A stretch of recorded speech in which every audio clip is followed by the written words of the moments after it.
उनके जैसा होने के लिए कार्य करने की ज़रूरत नहीं है।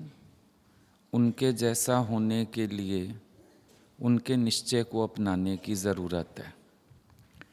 कार्य तो सहज होता रहता है। जो भी ईश्वर को कराना है, जिसकी अमानत रखी होगी, चाहे हमारे पास चाहे तुम्हारे पास, वो पहुंच जाएगा। कार्य को इतनी इम्पोर्टेंस मत दे के चलो। इम्पोर्टेंस इस चीज़ को दो कि तुम गुरु से निश्चय में एक हो जाओ, तुम उनका रूप हो सको, माना वो छलकें तुम्हारे अंदर से, तुम्हारी मैं, तुम्हारा अहम ये गुम हो सके। अब ये एक बात सबने सुन ली, दादा ने बोला मेरा ऋण उतारना है, तो जैसा कार्य मैंने किया तुम भी करो, तुम भी किसी को बनाओ, तुम भी किसी के साथ मेहनत करो, ऋण उतर जाएगा। पर पहले अपने को बनाओ, आधा ऋण तब उतरेगा। बाकी का आधा उतरेगा जब जाके तुम भी किससे मेहनत करेंगे। सिर्फ कार्य के पीछे नहीं पड़ना है। कार्य के पीछे पड़ोगे तो सिर्फ कार्य नहीं करते हो, फिर बाकी सारी नकल भी करते हो। कार्य के पीछे मत पड़ो, फिर देखोगे ये कैसे चलते हैं, इनके लिए कैसे इंतज़ाम होता है। इनके लिए सोफ़े पे चादर बिछी थी, पीछे पिल्लो रखा था, मेरे लिए भी रखा जाए, मेरे लिए भी पानी की ट्रे सजाई जाए। ये फालतू के काम शुरू हो जाएंगे। पहले तो मैं मरे, बनना बनाना ख़त्म हो। बीज अगर दूसरे वृक्ष को देख के सोचे, मेरे पास भी यात्री आके छाया में बैठें, फल खाएं, तो पहले उसको उस वृक्ष के जैसे मिटना पड़ेगा। जो आज वृक्ष है, एक समय वो भी बीज था और उसने अपने को मिटाया, इस योग्य बनाया कि आज उसके नीचे आके लोग बैठते भी हैं, उसके फल भी खाते हैं, उसके फूलों से पूजा भी होती है, बहुत कार्य संपन्न होते हैं। पर शुरुआत कहाँ से है? शुरुआत है बीज के मिटने से। तो ये जो एक मिटने वाली प्रोसेस है, ये तुमको भूल जाती है। एक नेचर है डोमिनेट करने का, नेचर है हर जगह लीडरशिप करने का, तो यहाँ भी कार्य पसंद आ जाता है और लगता है हमको बहुत कार्य का उमंग है। उमंग कार्य का तो ठीक है अपनी जगह, लेकिन कार्य में शफा कैसे आए? जब तक तुम मिटे नहीं, गुरु को प्रकट नहीं किया। अभी भगवान ने इतनी अच्छी बात बोली कि देखने में आया विवेकानंद कार्य कर रहा है, या किताब में लिखा गया विवेकानंद के विचार, पर असल तो रामकृष्ण के ही थे। घट में तो रामकृष्ण ही बैठे थे। उन्होंने अपनी शक्ति उसको दी और उसने जाके कार्य किया। पहले तुम इतने योग्य बनो कि गुरु तुम्हारे घट में आके बैठे। तुम इतने योग्य बनो, गुरु अपनी शक्ति ट्रांसफ़र कर सके। उसको मालूम है तुम्हारी योग्यता ही नहीं है, तो बात कैसे बनेगी? अभी तुम किचन में ही काम करते हैं, तो तुम एक अपनी बनाई हुई सब्जी को ही योग्य पात्र में उड़ेलना चाहते हैं। समझो तुमने अभी गरम गरम दाल या सब्जी बनाई, अब जो खुले बाउल होते हैं जिसमें दही भल्ला वगैरह रखते हैं या सैलेड ट्रे होती है, तुम उसमें नहीं डालोगे। तुम्हें मालूम है अभी कि अभी ठंडी हो जाएगी। तुम कोई ऐसा बर्तन उठाएंगे, कैसरोल उठाएंगे जिसमें गरम भी रहे, प्रेजेंट करने में भी सुंदर हो, और उसको भी पहले वॉश करते हो, पहले उठा के धोते हो कि कोई भी गंदगी होगी तो मेरी सारी बनी सब्जी खराब हो जाएगी। पहले पात्र को भी धो लेते हो, साफ कर लेते हो, फिर उसमें जो तुमने रखना है वो रख के और फिर ढक्कन लगा देते हो। जब तुम एक चीज़ को इतना संभालते हो, गोल्ड की रिंग रखनी है तो डिब्बियाँ संभाले रखते हो, सेट की डिब्बी संभाले रखते हो कि जब हमको नहीं पहनना होगा तो उसी बॉक्स में डाल के और बंद करके रख देंगे, खराब ना हो जाए हमारा सेट। जब एक सांसारिक चीज़ की इतनी ज़्यादा वैल्यू है तो तुम विचार करके देखो, भगवान अपनी शफा, अपनी शक्ति ऐसे ही तो नहीं डाल देगा। ज़रूर रामकृष्ण ने विवेकानंद की पात्रता देखी होगी और ये बात आती भी है कि एक दिन उसके सिर पे हाथ रखा रामकृष्ण ने और 2 मिनट बाद उसको बोलते हैं, आज मैं कंगाल हो गया। वो मुंह देखने लगा, क्या बोल रहे हैं? बोला, मैंने अपनी सारी पूंजी जो पूरे जीवन एकत्रित की थी सारी तेरे में ट्रांसफ़र कर दी, मैं कंगाल हो गया, सब मैंने तुझे दे दिया। तो इतनी पात्रता, इतनी योग्यता भगत के अंदर होगी तो गुरु को मन किया कि मैं इसको अपनी सारी शक्ति दे दूं और इसके घट से बैठ के अपना कार्य करूं।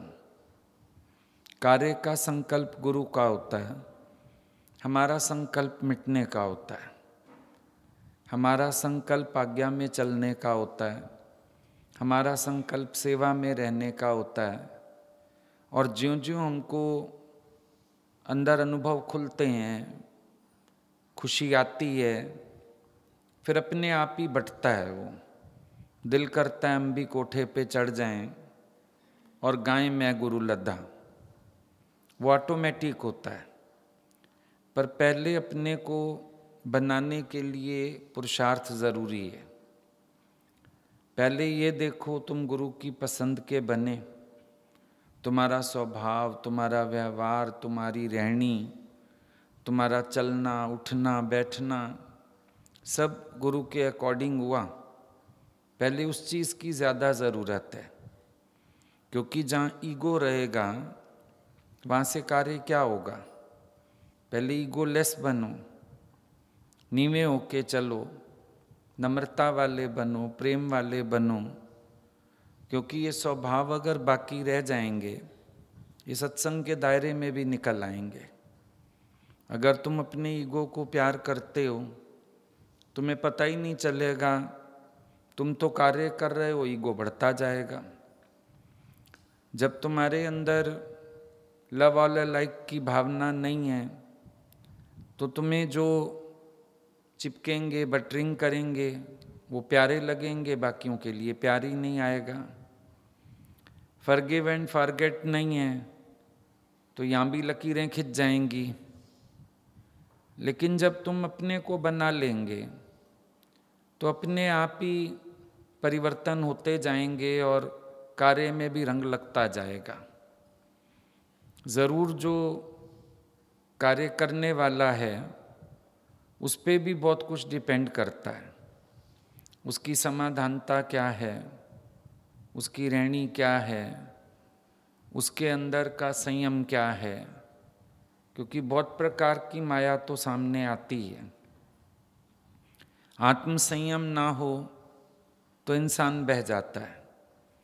यहाँ भी सावधानी चाहिए ही होती है।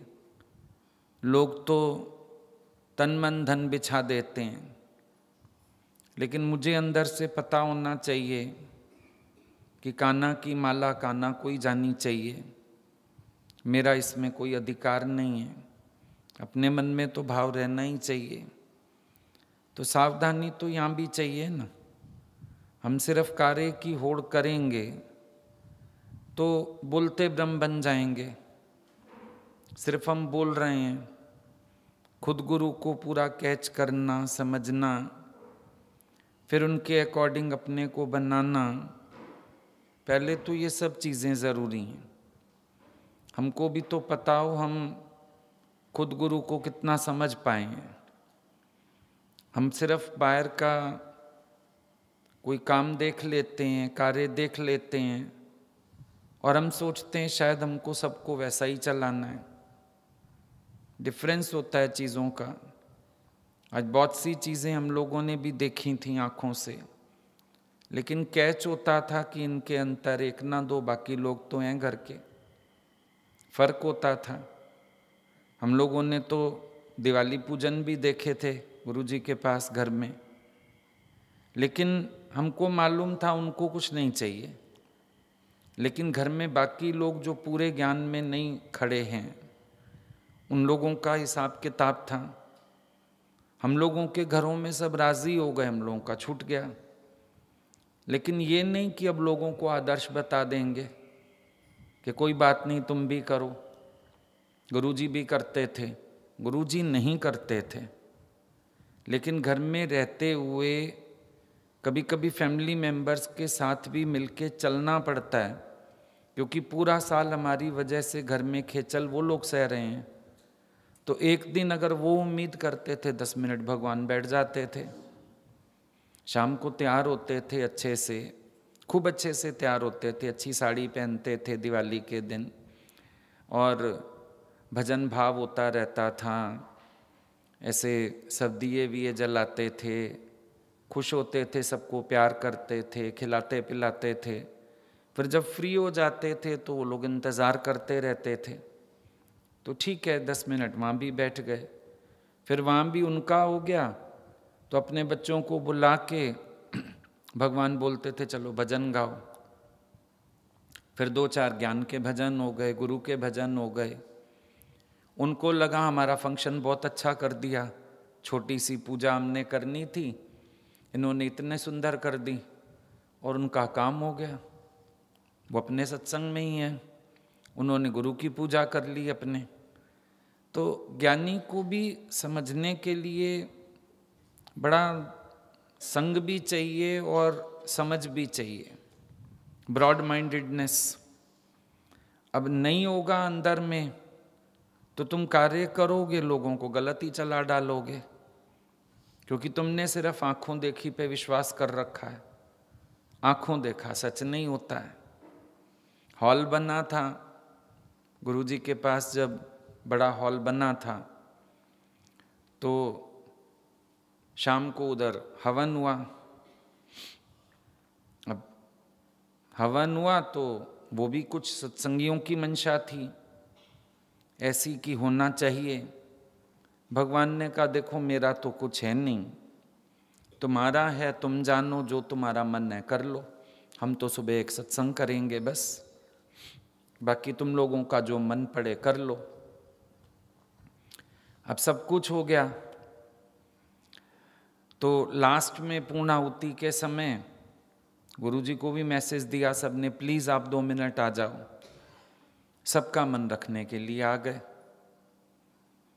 अब वो आ गए तो आरती हुई फिर लास्ट में।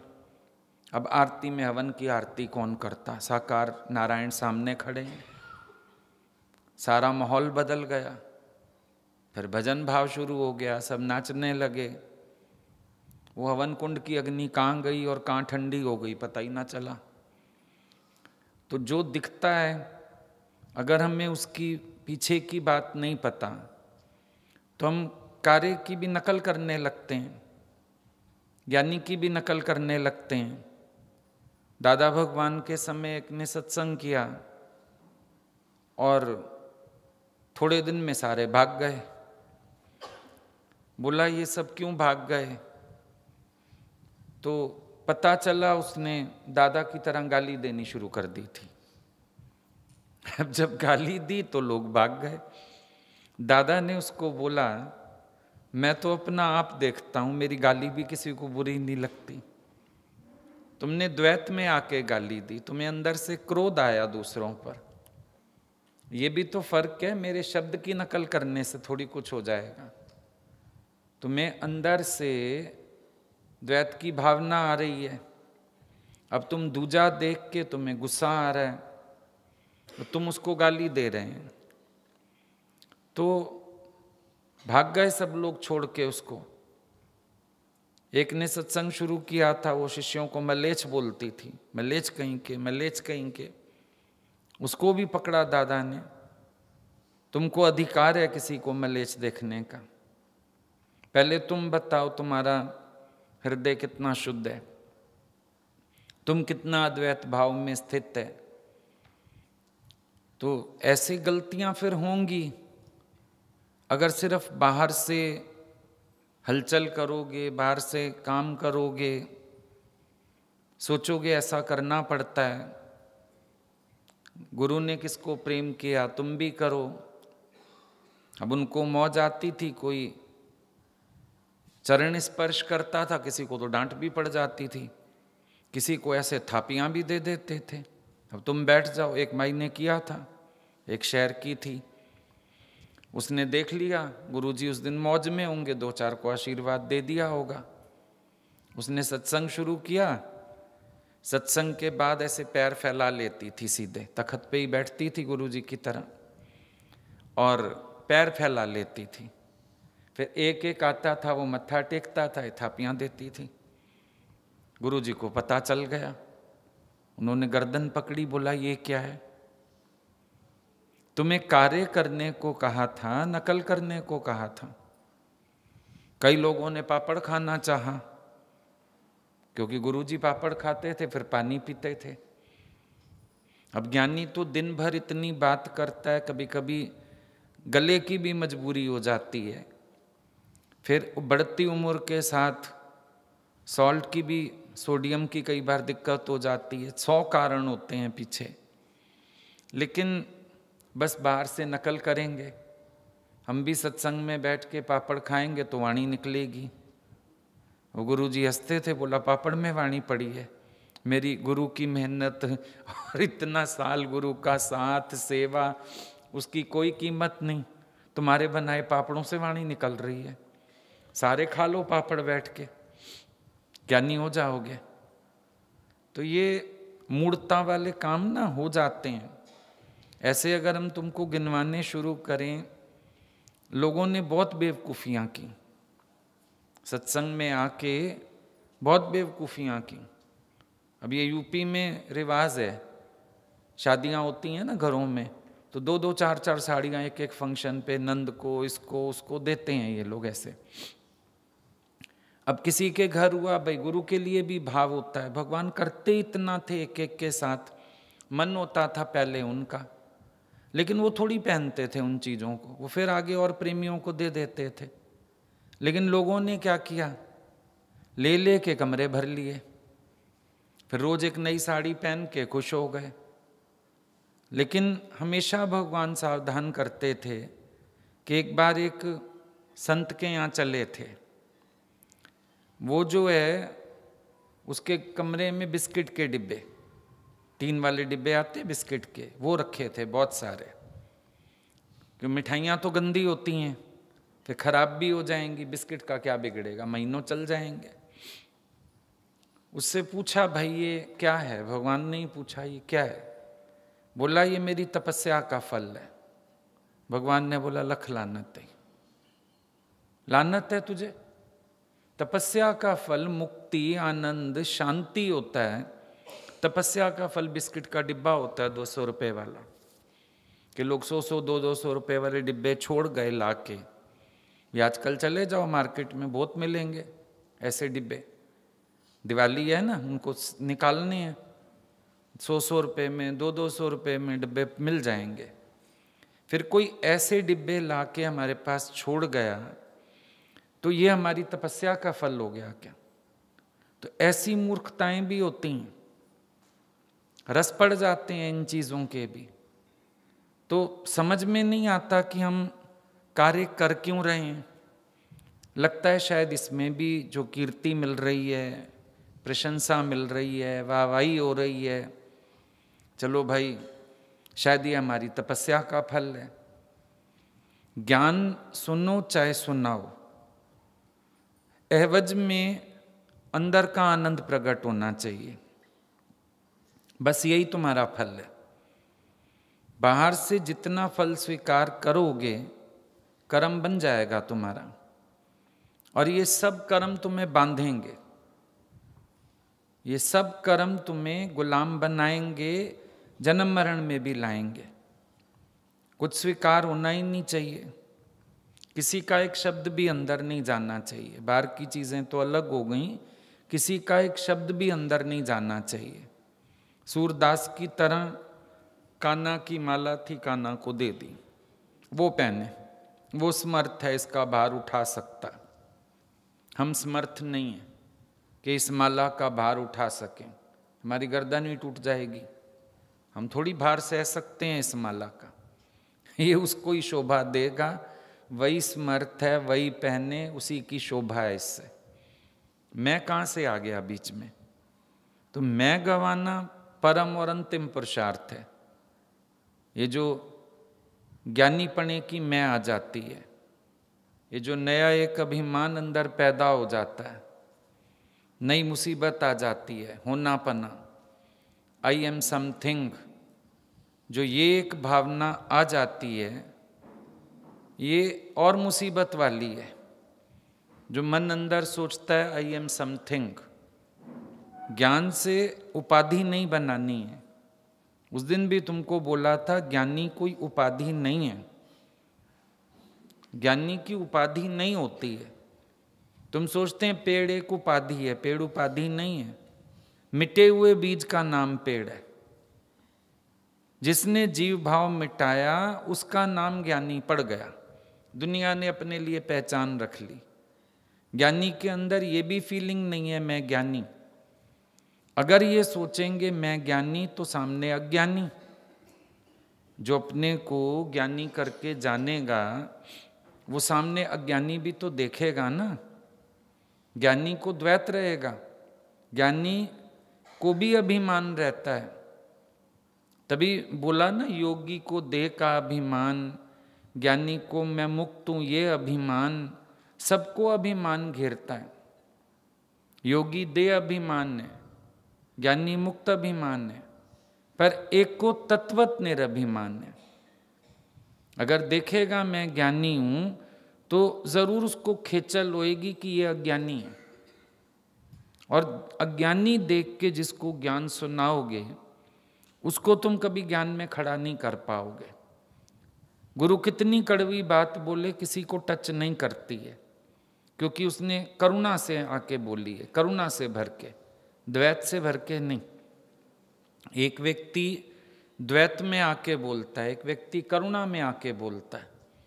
ज्ञानी करुणा में आके बोलता है, तुम द्वैत में आके बोलते हैं।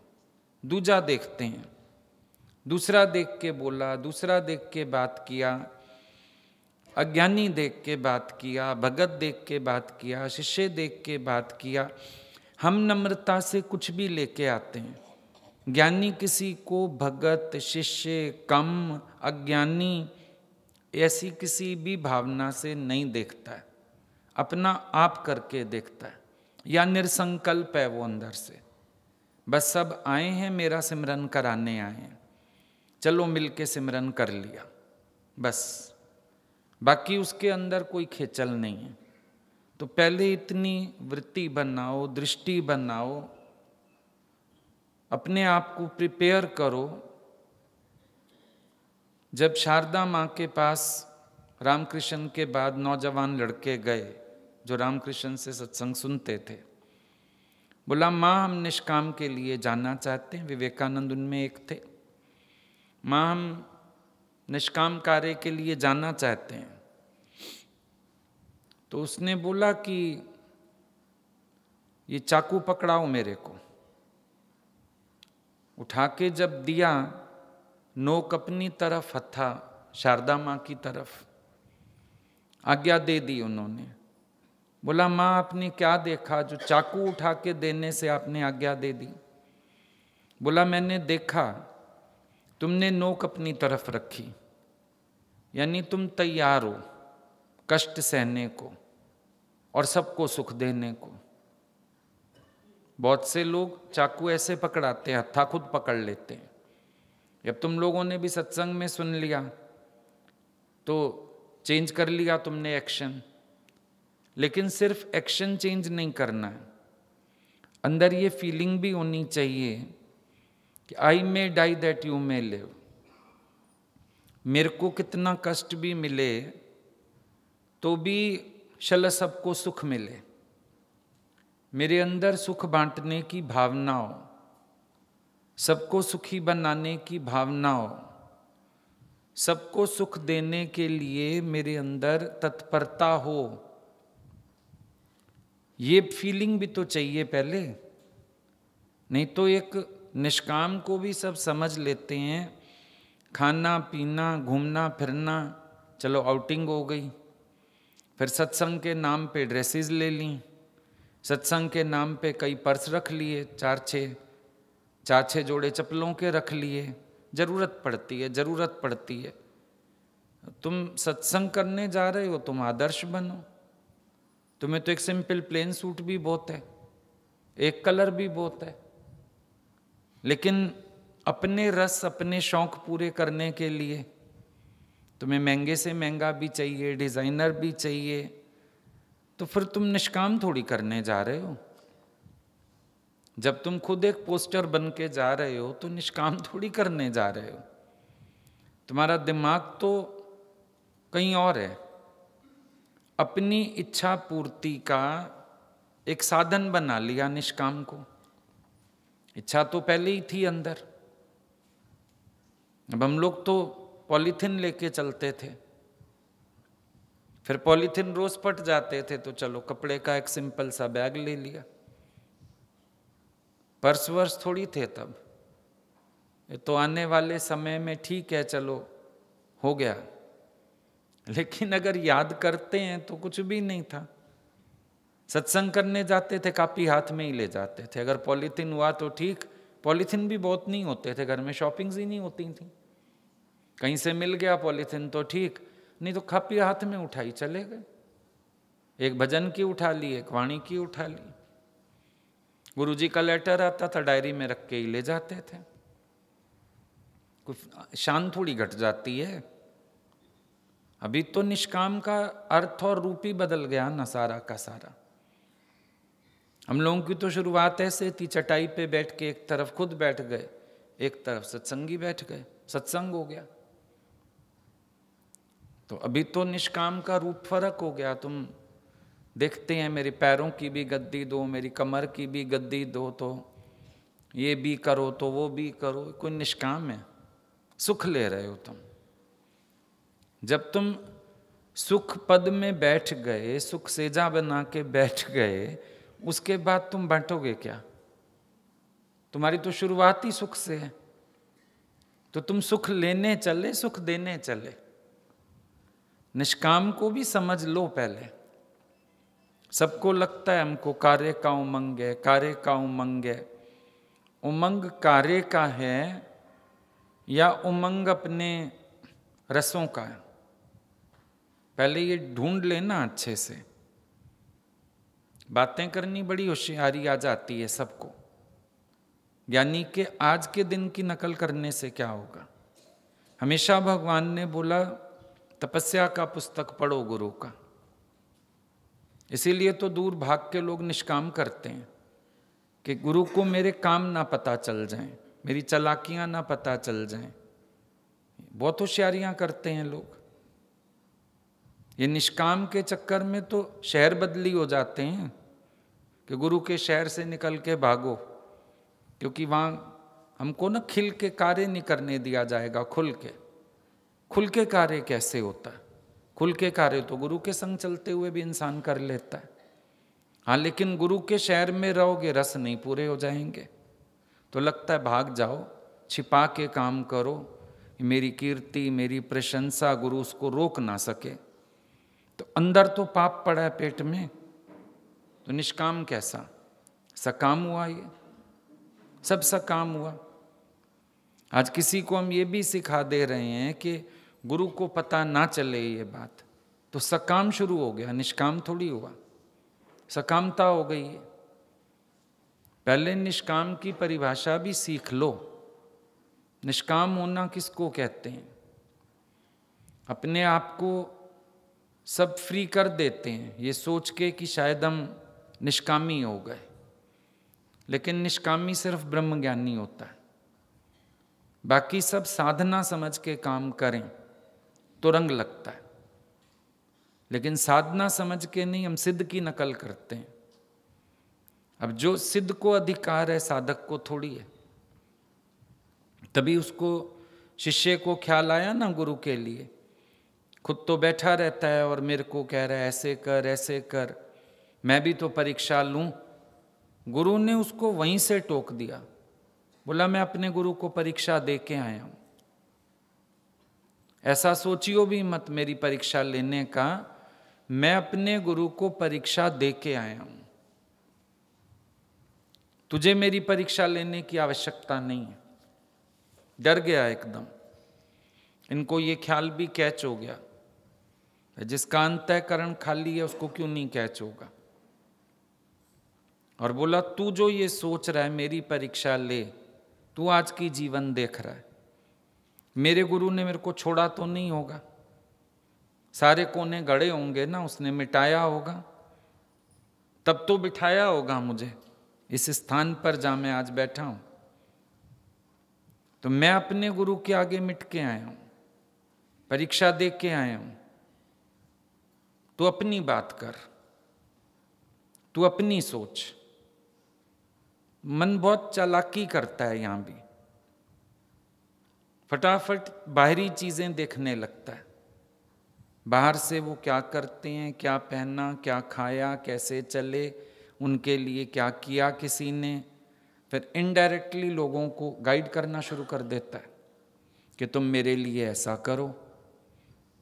बहुत होशियारी है इंसान के अंदर। उस दिन कोई बता रहा था, बोला एक माई सत्संग करती है तो वो क्या बोलती है सबको, देखो जिनसे हमने सुना वो गुरु जी को मानते थे, पर हमने तो उनको माना, बस यहाँ तक। अब समझ जाओ ना कि तुम्हें किसको मानना है, तुम्हें उन तक जाने की जरूरत नहीं, तुम्हारे लिए मैं हूं। अब ये खोट मन के कर्म बन रहे हैं, मिसगाइडेंस है या ये निष्काम है, तुम बता दो, इसको क्या बोलोगे। ये चालाकियों से वाणी बोलना, चालाकियों से बातें करना, ये ज्ञान नहीं है। सत्संग में भी यथार्थ सत्य की बात करो और बातें नहीं करो। पिछले हफ्ते भी कोई प्रेमी आए थे किसी के यहाँ से, बोला वो माई सारा दिन अपने घर की कहानी सुनाती है हम लोगों को, मेरा बेटा ये, मेरी बहू ये, मेरा पोता ये, मेरी काम वाली ये, मेरी फलानी ये। वो सारा टाइम बोला उसके पास घर और व्यवहार होता है। बोला हमारा मन गुरु के बजाय, आत्मा के बजाय उसकी विक्षेपताओं में जाता है, फिर उसके बेटे का ध्यान आता है, उसकी काम वाली माई का ध्यान आता है, फिर हमको अपने व्यवहारों में मन जाता है। तो बोला हमने सत्संग जाना ही छोड़ दिया, क्योंकि हमारा मन और विक्षेपता में आ रहा है। क्यों सोचते हैं हम राजा जनक हो गए। राजा जनक ने पत्नी की, बच्चे की कोई बात की भी है पूरी अष्टावक्र गीता में। गुरु शिष्य का लेन देन चला, उसने तो इतनी भी तमन्ना जाहिर नहीं की कि गुरु आप ज्ञान सुना रहे हो, मेरी पत्नी भी वहां बैठे, बेटा भी सुन ले, अच्छा एक दिन मत्था टेक जाएं, आशीर्वाद तो ले जाएं। अष्टावक्र जनक को भी लात मार के भाग जाते। तुझे अपना उद्धार करना है तो बात कर, मेरे से और कोई बात करने की आवश्यकता नहीं। ज्ञानीता रंदा ज्ञान में, ईंदा ना दे अभिमान में। पहले अपने अंदर सत्य के प्रति जागरूकता, सत्य से पूर्ण प्रीति अपनी भी तो हो। तुम्हारा जो अनुभव होगा, जितना तुम चढ़े होंगे उतना ही तो तुम किसी को चढ़ा सकोगे। तुमने अभी ए और बी सीखा है, तुम डी और ई तो नहीं पढ़ा सकते। ए और बी से ज़्यादा तो बढ़ नहीं पाओगे, और खुद भी लिखते लिखते राइटिंग साफ होएगी, वरना तुम्हारा ए भी लिखा किसी को समझ नहीं आएगा, सिखाओगे क्या। शौक रखो ज्ञान से आत्मसात करने का, गुरु से आत्मसात करने का शौक ये वाले रखो कि कैसे मैं गुरु जैसी जीवन बना पाऊं, गुरु रूपी सांचे में अपने को ढाल पाऊं, उनके आदर्श को जीवन में धारण कर पाऊं। रखना तो तुमको ये भाव है, उन जैसा कार्य कर पाऊं। उन जैसा ही नहीं है, उन जैसा कार्य कहां से करेगा? पहले उन जैसा होए भी तो सही, पहले उन जैसा बने भी तो सही। और उन जैसा होने में बहुत मेहनत लगती है, ये कोई चर्चा मस्ती की बातें नहीं है। इतने इतने साल उन्होंने अपने को गुरु के आगे मिटाया, गुरु की सेवा में रहे, एक शब्द नहीं बोला गुरु के सामने। गीता भगवान, दादाजी, लक्ष्मी भगवान सब बैठते थे, साथ बिठाते थे। गुरुजी बताते थे, बोले वो जमीन में ही देखते रहते थे, ऊपर देखते भी नहीं थे किसी की तरफ। और जब हुक्म होता था तो थोड़ा सा बोलते थे, वरना पूरा दिन वो मौन में रहते थे। बोले हम लोगों का इतना मन करता था बोलें, क्यों ये लोग खास जाते थे उनके लिए लखनऊ से बॉम्बे। बोला इतना मन करता था भगवान बात करें, देखें, स्माइल तो दे दें एक। और वो बोलते थे गुरु से बात करो। बोले हम जाते थे बात करने, अंदर बैठे हैं भगवान, वहाँ जाके बात करो। बात ही नहीं करना चाहते थे। बोला उधर जाके बात करो, उनसे बात करो। इतना उन्होंने अपने आप को गुरु के आगे गुम किया। खाली एक दिन चिट्ठियां देख रहे थे, डाक आती थी रोज की, चिट्ठियां देख रहे थे। तो गुरु ने टोक दिया, बोला अच्छा देख रही हो लखनऊ वालों की कितनी चिट्ठियां हैं, किस किस की है। उन्होंने उस दिन के बाद चिट्ठी भी नहीं देखी, उठा के छोड़ दिया, वो भी छोड़ दिया। पोस्ट आती थी, उठा के यूं दे देते थे। ये बातें भी तो कैच करने की हैं, हम सिर्फ कार्य के पीछे लगते हैं। गुरुजी का हमने इतना कार्य देखा, लेकिन 8-8 महीना जो गुरु के संग रहे, मौन में रहे, आज्ञा में रहे, अकेले खड़े होके पूरी सेवा संभालते थे, घर का काम भी करना, किचन का काम भी करना। फिर रात को गुरु ने अगर सेवा दे दी तो 12-1 बजे तक बैठ के चिट्ठियां भी लिखना, सुबह फिर 5 बजे खड़े हो जाना गुरु के उठने से पहले। जो तप पाया उन लोगों ने अपने को, उस तप का भी तो ध्यान करो। हम तपस्या को ध्यान नहीं देना चाहते। उमंग भी हमें कार्य की आती है, सेवा की उमंग क्यों नहीं आती जिसमें मिटना पड़ता है? सेवा की उमंग भी तो होनी चाहिए। सेवा में भी हम होशियारी कर लेते हैं, झटपट इंटेलिजेंट बन जाते हैं। जो ज़्यादा मुश्किल काम है वो दूसरे को, अभी तुमको बोल दें बर्तन मांजने बैठ जाओ, दूसरे को कहोगे तू जूठन उतार, बर्तन मांज, धोने वाला मेरे को दे दे। इतनी मेरे को पता है, इतनी भी होशियारियाँ चलती हैं। बहुत क्लेवर है मन तुम्हारा। सेवा भी वो चुनता है जिसमें सुख मिलता है, वो सेवा नहीं चुनता जिसमें घिसना होता है। तुमने पोछा लगाया, कोई आ गया ऊपर से, क्या हो गया? निकल जाने दो, फिर लगा दो। लड़ाई हो जाएगी इतनी देर में, तो झगड़ा हो जाएगा। दिख नहीं रहा है, मैंने लगाया है पोछा। वो एक औरत ने आदमी को मार दिया था, तो हवलदार को भेजा था, साथ में और 1-2 लोग गए थे हवलदार, भाई अरेस्ट करो लेडी को। SHO का फोन आया, बोला हवलदार तुमने अरेस्ट नहीं किया उसको, हुआ क्या? बोला कुछ नहीं, उसने पोछा लगाया था, आदमी ऊपर चल के चला गया तो उसने गोली मार दी उसको। तो बोला तुमने अरेस्ट नहीं किया? बोला अभी पोछा सूखा नहीं है, मैं पोछा सूखे तो हम लोग अंदर जाएं, भाई हमको ही गोली मार देगी। तो बात तो सुनने में इजी लग रही है, लेकिन जो अंदर से क्रोध पैदा होता है वो इतना ही तो होता है गोली मारने जैसा। अब उस समय बोलो, अब बनो निष्काम कि तुम करो सफाई, कोई फिर गंदा कर जाए, कोई फिर पैर दे जाए। फिर उतने ही प्यार से दोबारा करे आओ सफाई। सुना है दृष्टांत, बार बार कूड़ा डाला, वो बोलता गंगा माँ की कृपा, फिर बुला के स्नान कराती है जीवन में है, धारण की है। तुम पहले अनाउंसमेंट कर दोगे, सब जहाँ बैठे हो वहीं बैठ जाओ, नीचे पैर हैं ऊपर कर लो, अब मेरा पोछा लगने वाला है, अब मैं सफाई करने वाला हूँ, मेरा झाड़ू तेरा झाड़ू, ये भी हो जाता है। ये तो मेरा झाड़ू है, ये तो मेरा पोछा है। पहले अपने स्वभावों से तो उठ जाओ, निष्काम तो बाद में कर लेना।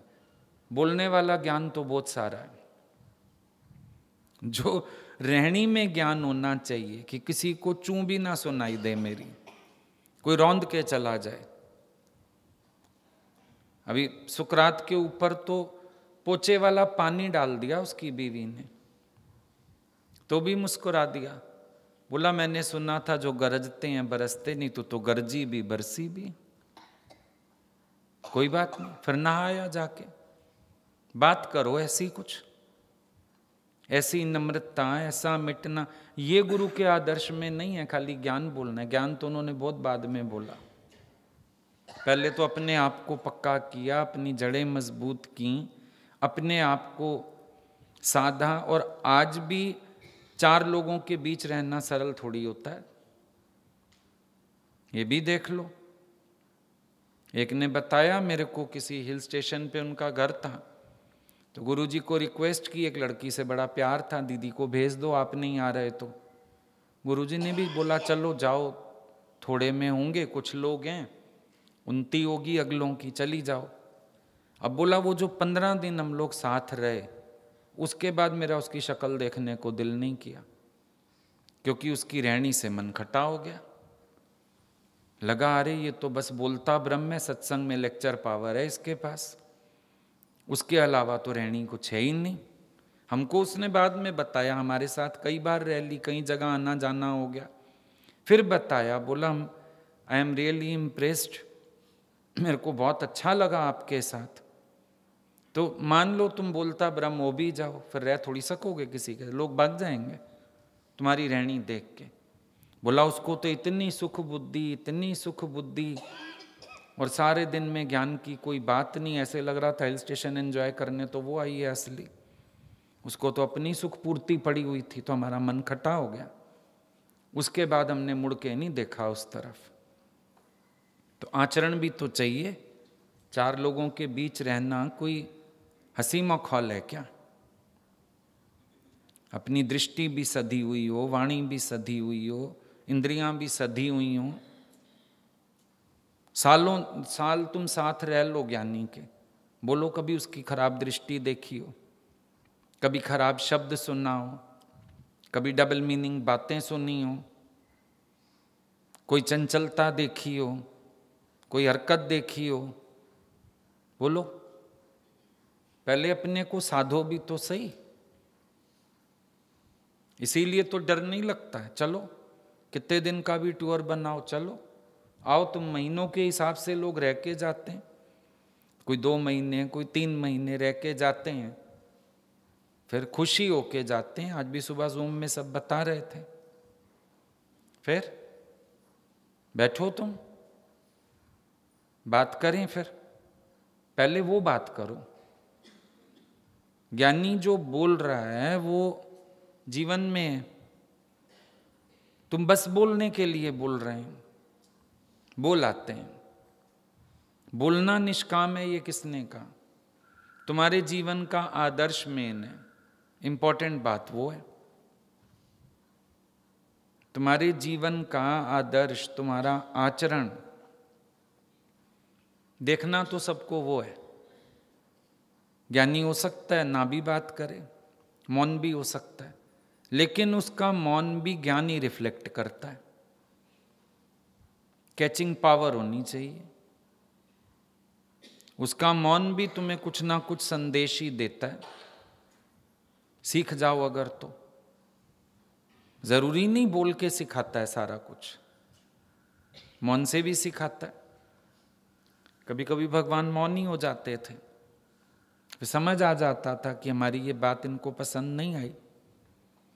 जरूरी नहीं डांटी पड़ती थी हर बात पे, कई बार नहीं भी बोलते थे। नहीं भी बोल सकता है ज्ञानी, समर्थ है। हमारा रिसीविंग माइंड नहीं होगा, हम सुनने के कान ही नहीं होंगे तो क्यों बोलेगा? नहीं भी बोल सकता, या वैसे ही मौन में हो सकता है, सहज मौन, ठीक है।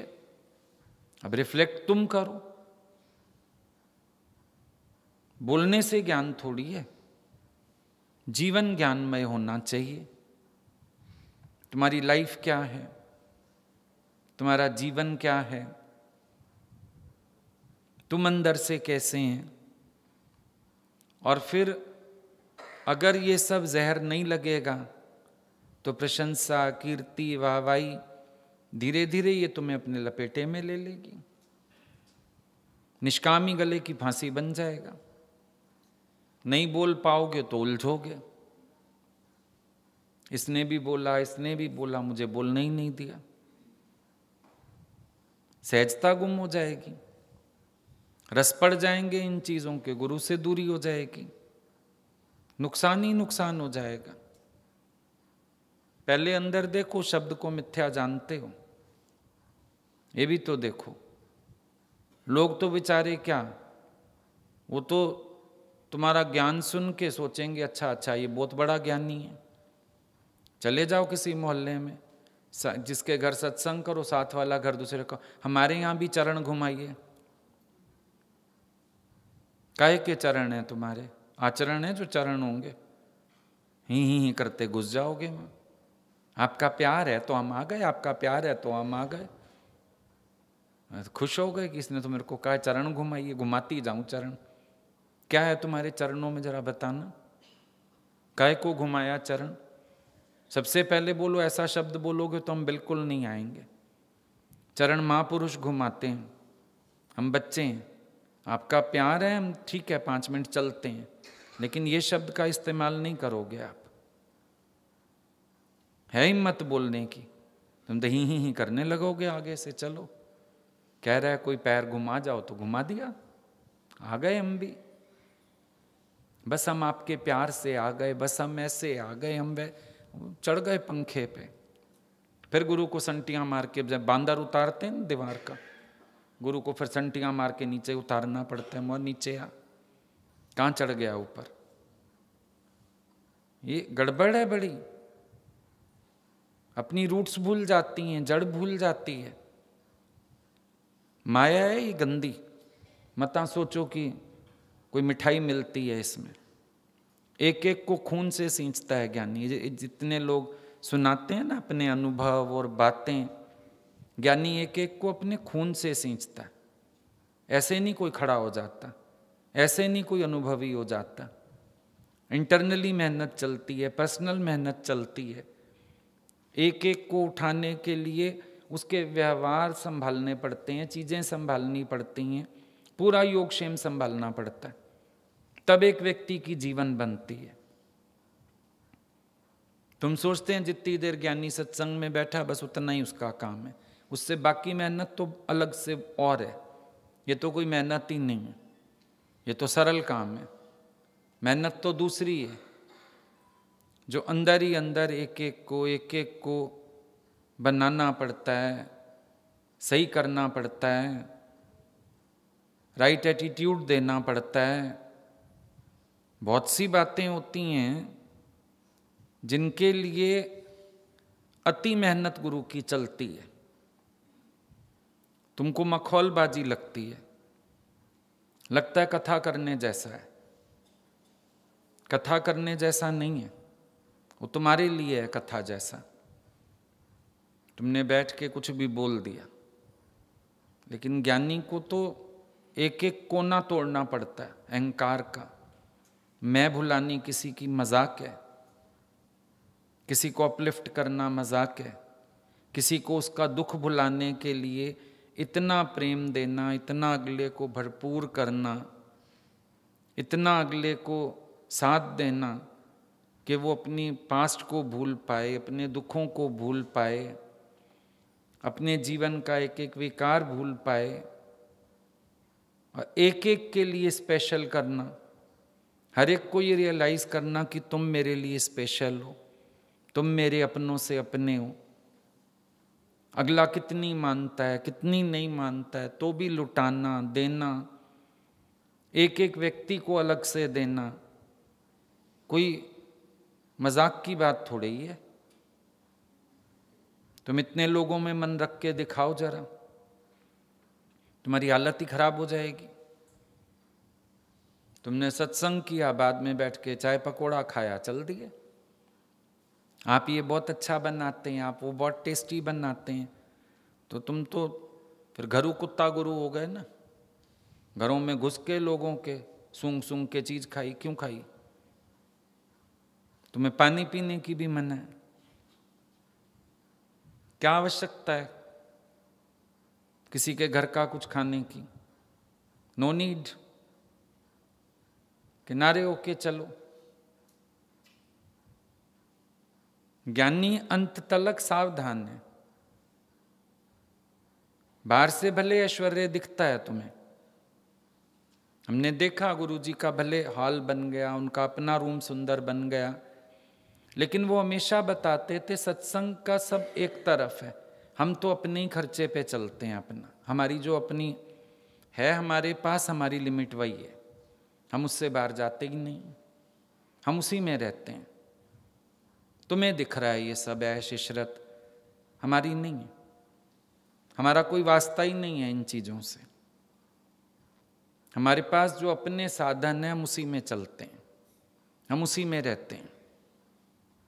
हम अपनी चादर उतनी जितने पांव पसारते हैं जितनी चादर है हमारे पास। अब तुम्हें बीच की बातें क्या पता है, बैठ के समझो कभी गुरु को। ज्ञानी कितना सतर्क होके निकलता जाता है,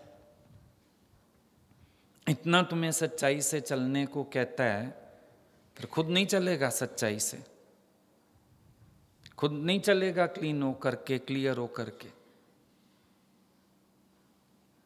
सब बातें अंदर समझनी पड़ेंगी, नहीं तो कार्य में गलतियां हो जाएंगी।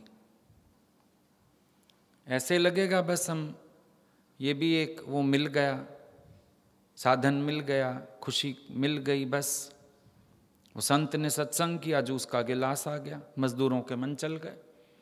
हम दिन भर पत्थर कूटते हैं, जूस का गिलास अफोर्ड नहीं करते, इसने किया ही क्या? फिर संत ने सिखाया सबक, बोला तुम्हें भी दूंगा सब खाना पीना, चलो। बोला हाँ, साधु बनना तो आसान है। एक एक कोठरी में बिठा दिया अकेले और दे दी माला। थोड़ी देर में जूस गया, नारियल पानी गया, भोजन गया, सब फेंक के बाहर आ गए। क्या हुआ? बोला अंदर दम घुट रहा है अकेली कोठरी में, माला जपे। हम पत्थर कूटते हैं, गप्पे मारते हैं, बीड़ी पीते हैं, तब भूख लगती है, हम नहीं खा सकते रोटी, भाग गए। लग गया पता है? बाहर से ना ये ऐश्वर्य बन जाता है, वो भी पता नहीं भगवान अपने भक्तों के सुख के लिए ही बना देता होगा। और सबको लगता है शायद ज्ञानी इस ऐश्वर्य का आनंद ले रहा है। ज्ञानी निज आनंद में, इसके आनंद में, इसको तो थूकता भी नहीं हो। भगवान बोलते थे हमारे घर में सर्व ही सुख तुम्हें दिखते हैं, हम सुख कितने बजे लेते हैं जरा ये बता दो। हम तो एसी में भी बैठे हैं, तुम लोग अपना ताप ही दे रहे हो हमें, मेरी बात सुन लीजिए, मेरा ये कर लीजिए। हम सुख कितने बजे लेते हैं? फ्रिज हमारे घर है, ठंडे पानी तुम पीते हो, हमको तो डॉक्टर मना करता है, गला खराब हो जाएगा। हम लोग तो सारी गर्मियां भी ताज़ा पानी पीते हैं। अगर सुख है भी सही, उसका भी सुख तुम ले रहे हो, ज्ञानी कौन सा सुख ले रहा है बताओ? ज्ञानी कौन सा सुख ले रहा है? तो वो अंधी आंखें सोचती हैं कि शायद अब कोई बाहर से आएगा, अब नाम तो उसको हमारा ही पता चलेगा ना, सोचेगा इनका इतना बड़ा है, हमारा तो कख नहीं है इसमें, हमारा तो कुछ भी नहीं है। लेकिन देखने वाले को लगेगा इनका इतना बड़ा हाल बन गया, इनका इतना बड़ा घर बन गया, हमारा तो कुछ भी नहीं है इसमें, हम तुम्हारी तरह ही बैठे हैं, किराएदार की हैसियत भी नहीं है। किराएदार का भी कुछ अधिकार होता है, हम लोगों का तो वो भी नहीं है। तुम्हारी तरह बैठे हैं, जैसे तुम आते जाते हैं हम लोग भी बैठे हैं, सेवा के लिए बैठे हैं, सेवा के लिए बिठाए गए हैं। ये भी तो सोचो ना, जिन्होंने विश्वास किया होगा, बनाया होगा, पैसा लगाया होगा, उन्होंने भी तो हमारे में यही विश्वास रखा है कि हम यहाँ सबकी सेवा करेंगे।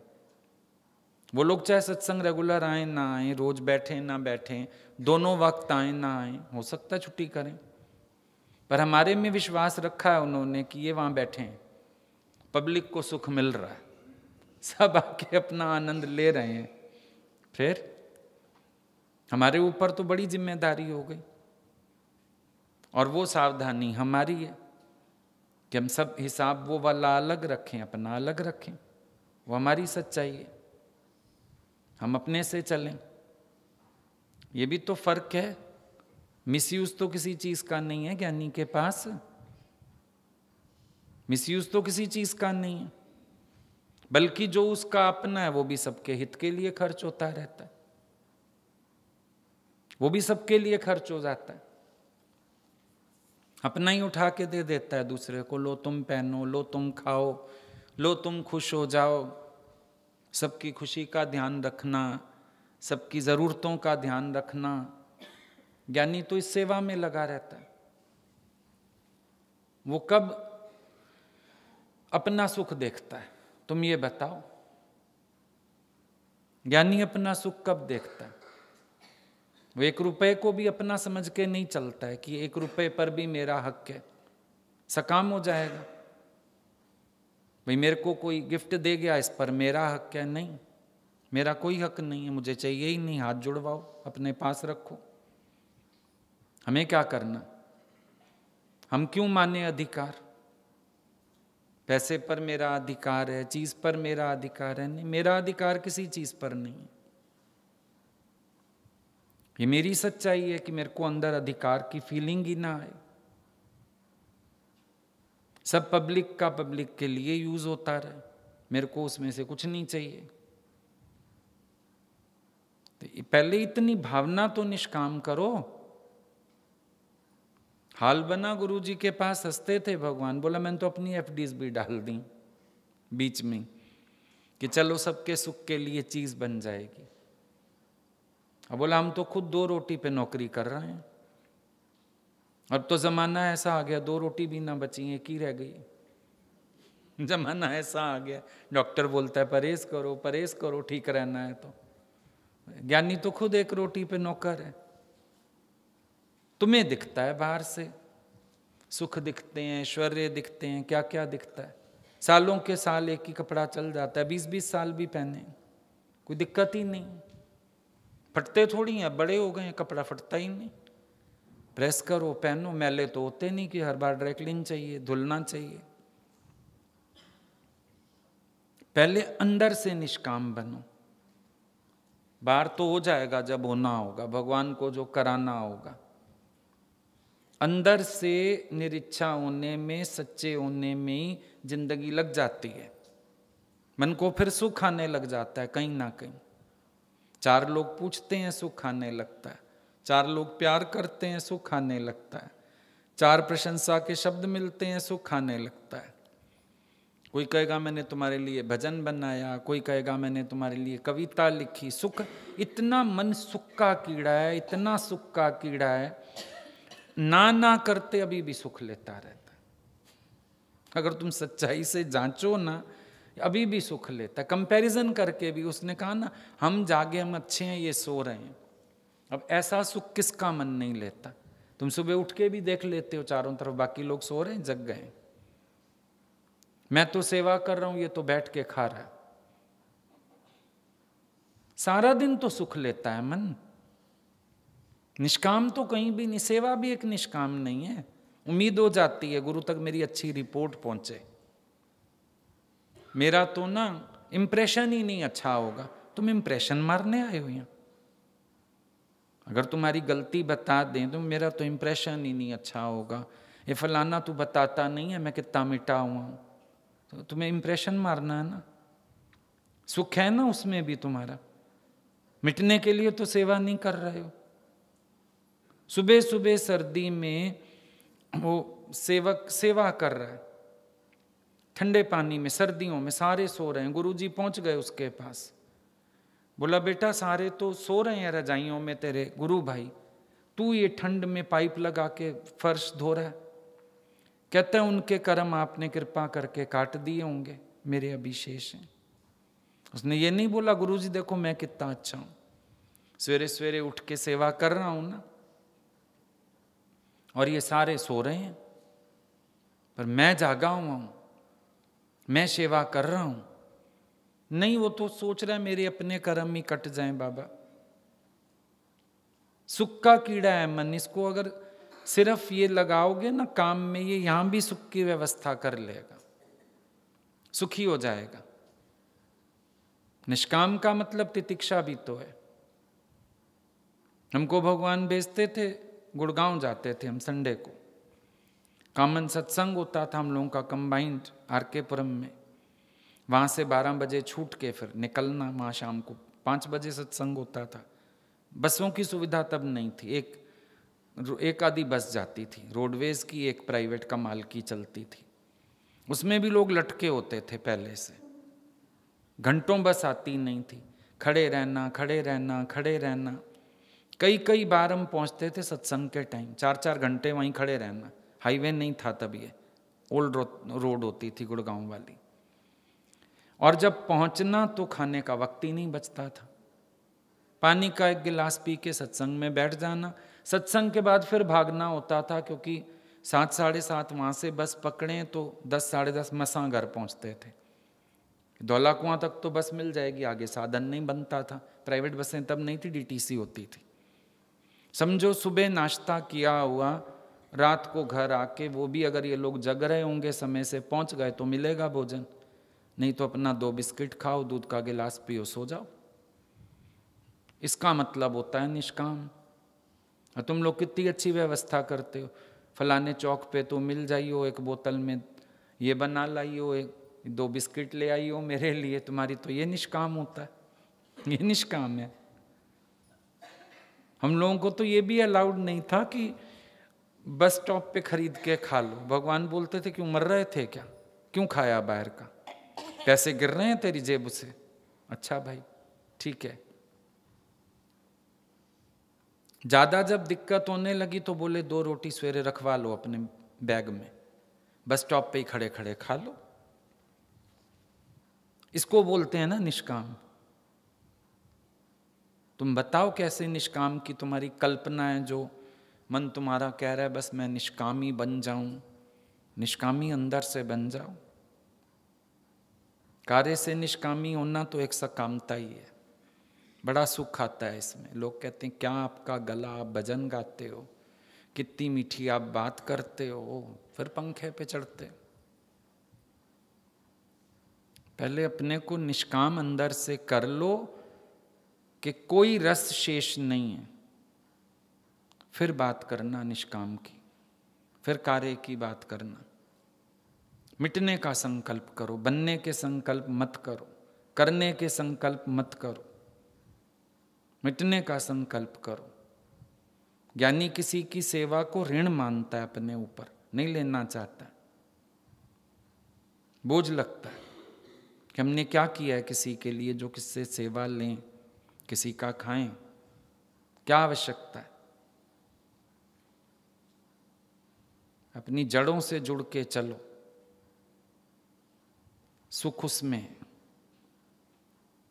जो सुख गुरु के संग, गुरु के आगे मिटने में है, वो बनने बनाने में नहीं है, अहंकार में वो सुख नहीं है। आई बात समझ में?